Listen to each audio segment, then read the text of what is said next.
John Wayne Gacy was born in Chicago in 1942, appearing to be a model citizen, successful contractor, Democratic precinct captain, and beloved community volunteer.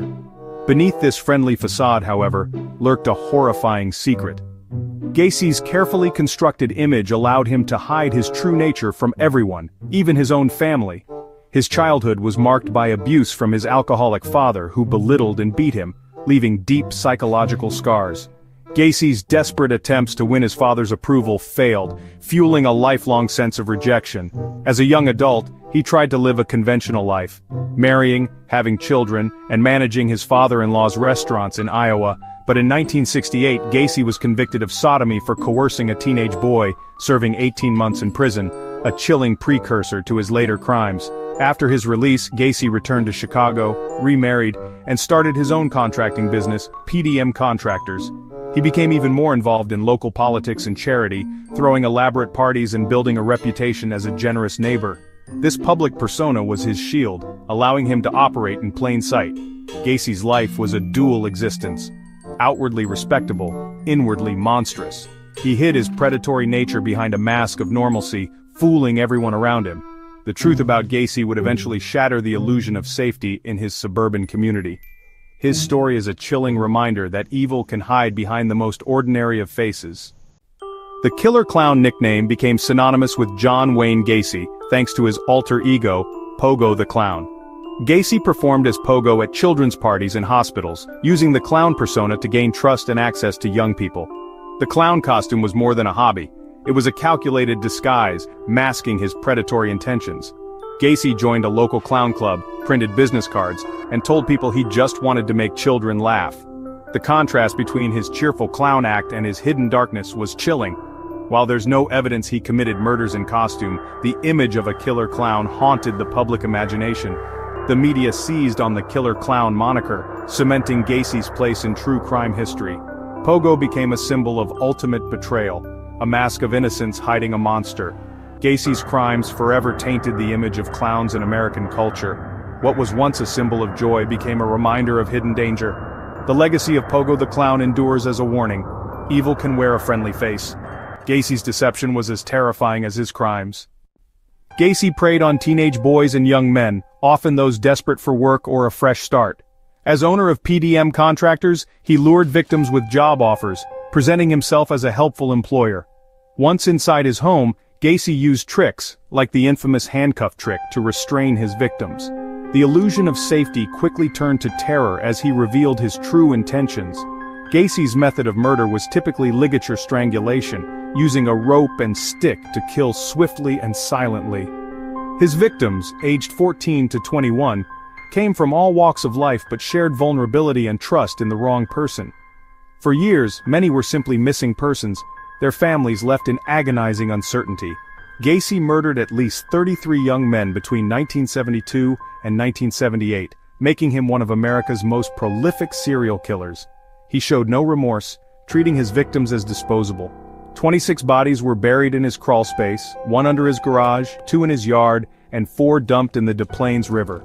Each victim was a stolen future, extinguished by a man who lived a double life. Gacy's crimes were meticulously planned, his cruelty hidden behind a mask of normalcy. The scale of his violence shocked even seasoned investigators. His victims' stories are a haunting testament to the dangers of misplaced trust. The unraveling of Gacy's crimes began with the disappearance of 15-year-old Robert Piest in December 1978. Piest vanished after meeting Gacy about a job at the Nissan pharmacy in Des Plaines, Illinois. His attentive family immediately reported him missing, prompting swift police action. Detectives quickly focused on Gacy, the last person seen with Piest, and discovered his prior conviction for sodomy. Gacy was placed under surveillance, his erratic behavior raising further suspicion. A search of his home turned up handcuffs and items belonging to other young men, but no direct evidence yet. The investigation intensified, with police determined to find answers. A second, more thorough search revealed a foul odor from the crawl space and a receipt from the pharmacy where Piest worked. The pieces were falling into place, and detectives sensed they were on the verge of a horrifying discovery. The community braced for the truth about their seemingly upstanding neighbor. The investigation would soon expose the full extent of Gacy's monstrous acts. With a new search warrant, investigators focused on Gacy's crawl space. On December 21, 1978, they uncovered human remains just beneath the dirt floor, confirming their worst fears. The house was a mass grave, a tomb for dozens of young men. Forensic teams worked tirelessly, unearthing body after body in a scene of unimaginable horror. The remains were packed tightly, some buried atop others, the number of victims staggering. As the body count rose, Gacy, already in custody, began to confess, mapping out burial sites for investigators. He admitted to killing approximately 33 young men over 6 years, speaking with chilling detachment. In total, 29 victims were recovered from his property. 4 more were found in the Des Plaines River. The house on Somerdale Avenue was demolished, but its legacy of horror remains. The community was left reeling from the scale of evil hidden in plain sight. Gacy's confessions revealed a mind devoid of remorse. The nightmare unearthed would haunt Chicago forever. News of Gacy's crime sent shockwaves through Chicago and the nation. The public was horrified, a trusted neighbor and friendly clown revealed as a serial killer. Media coverage was relentless, turning the killer clown into a national obsession. Residents of Norwood Park felt betrayed, their sense of safety shattered. Families of victims faced public grief, their private tragedies exposed to the world. The slow process of identifying remains deepened their anguish. Gacy's case became a cautionary tale, fueling fear and suspicion in communities everywhere. The image of Pogo the Clown was forever corrupted, innocence lost. The story forced people to confront the reality that evil can hide behind a smile. Gacy's crimes left a permanent scar on the collective psyche. The legacy of fear and mistrust lingers to this day. Gacy's trial began in February 1980, with his defense claiming insanity and an alter ego named Jack. Prosecutors countered, showing Gacy as a calculating predator fully aware of his actions. After a 6-week trial, the jury found him guilty of 33 murders, the most for a single individual in U.S. history at the time. Gacy was sentenced to death by lethal injection for 12 murders, and received multiple life sentences for the rest. He spent 14 years on death row, becoming a morbid celebrity and selling disturbing artwork. Gacy never showed remorse, blaming others and maintaining his innocence in interviews.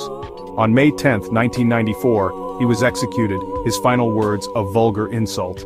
His death closed a dark chapter, but the pain for victims' families endured. Gacy remains a symbol of evil and deception, his crimes a tragic warning. The case changed how communities viewed trust and safety.